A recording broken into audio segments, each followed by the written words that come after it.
As the 19th century drew to a close, a lot of our most enlightened leaders believed that a war would be very good for the United States, that we needed a war. They felt that the wounds of the Civil War would not be fully healed until North and South fought side by side against a foreign enemy. They thought a war would raise the moral tone of the people. That was before the days when wars were wholesale slaughter. And they thought it would be a morally uplifting experience. The leading practitioners of this point of view were Henry Cabot Lodge, the senator from Massachusetts, the chairman of the Foreign Affairs Committee, and Theodore Roosevelt, his best friend, who was active in politics in New York.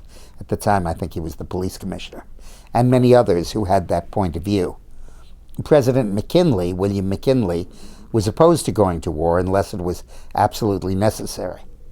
The excuse for a war came in Cuba, where the Cuban rebels were rebelling against the outrageous and exploitive dictatorship of Spain in that country. And the Spanish Empire throughout the world was kind of ripe for pickings. Spain had faded as a military power, and yet it retained control over Hawaii, the Philippines, Cuba, and outposts throughout the world.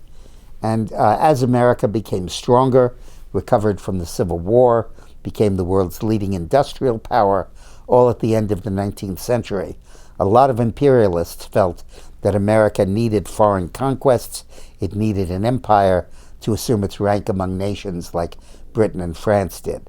That was the same impulse that led Germany on a similar course of expansion that ultimately ended in World Wars I and II.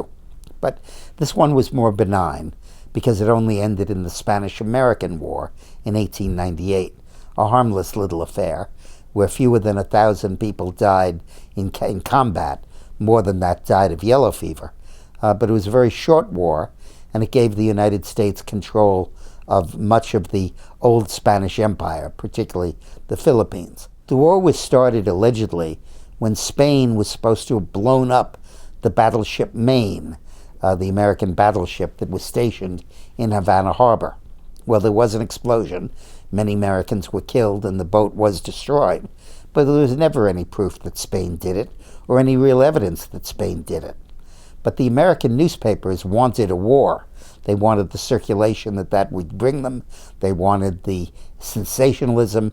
And led by Joseph Pulitzer, for whom oddly the Pulitzer Prize was named, which he didn't deserve, became the leading spokesman for the war and harangued against Spain, and when the battleship Maine blew up, demanded action from McKinley. And the crescendo for military reprisals was so intense that McKinley gave way and signed the bill starting the Spanish-American War.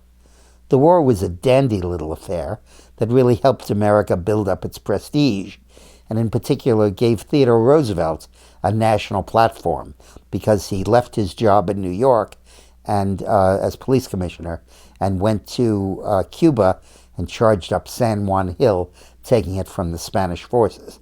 And his exploits led to his election as governor, vice president, and then his ascension to the presidency.